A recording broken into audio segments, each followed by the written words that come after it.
how y'all doing out there? This video gonna be about how do I feel about white commentators about black athletes and then also about black entertainers. What do I think realistically? Because I was thinking about the Keith Olbermann thing about how he came at the Angel Reese. I don't think they're qualified to talk about black folks.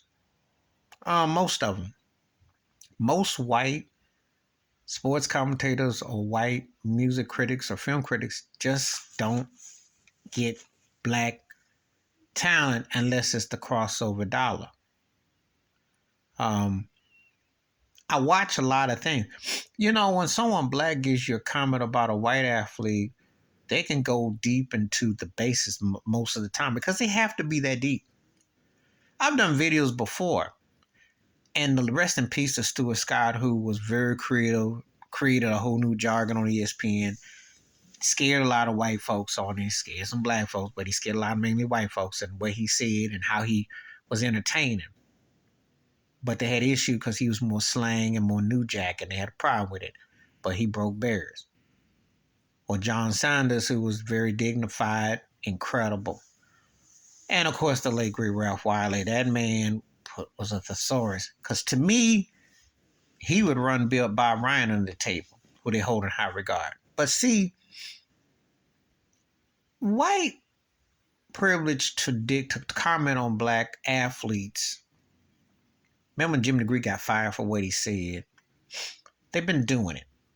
And they use code words, and they do. The same thing with music.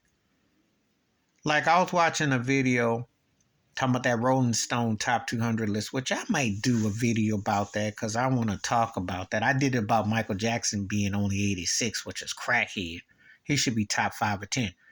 But see, the one dude went into Michael's personal life. He made a point of saying something like that, which is out of bounds because you learn that music and what the creation is the creation. Nobody is no saint in that industry. And so you learn how to separate. But I noticed that they hold black like I was watching Get Up this morning, Get Up watching Greatest Athletes with the number 32. And Jim Brown, Sandy Koufax, Magic Johnson, they come to mind. But so does O.J. Simpson. But they won't say that because now he's taboo. But when they made money off of you and you were good, see, I always watch the subtlety. I remember when the 49ers played Kansas City in that Super Bowl, they had Steve Young, Joe Montana to meet Jimmy Garoppolo. Now, Garoppolo and the Blues in the Super Bowl. But they omitted Colin Kaepernick from there. He did get the 49ers as a run-up, but they lost the Baltimore Super Bowl. He did get them to the Super Bowl. And for making it that far, he should have been acknowledged, but he wasn't. The PR machine is different. White narrative looks at white ownership. White narrative looks at ownership in all forms of entertainment. Sees you as a field hand, doesn't respect you. Unless, of course, you play the game. You know, I've seen white commentators downplay Kareem Abdul-Jabbar's significance. They downplay Barry Bonds. And it is racial. You know, they give Hank Aaron their love. It's like a half-hearted. You know. It's the lethal weapon buddy cop. When I watch Skip Bayless, who's bounced between Stephen A. Smith and Shannon Sharpe, and he tries to like how he talks, but he acts like he, and typical like I wasn't aware that. I heard Tony Kornheiser do it to Michael Will, but I'm like you just got enlightened because you're so white and you're so much in your world and privileged that you don't think that other people exist in this universe. So yes, I do have a problem with most white sports commentators talking about black athletes or talking about music entertainers or black actors, actresses, because they don't look at it the same. They see systematic, they see the institutionalized, and they think you should be happy to be there and what have you. Whereas when someone black talks about, they can talk about Larry Bird to Tom Cruise, they will use all kinds of hyperboles and go into depths. Or if they talk about Adele, they'll go into hype. But you see, it's not the same reciprocation, unless, of course, you cross over and you're safe. Okay?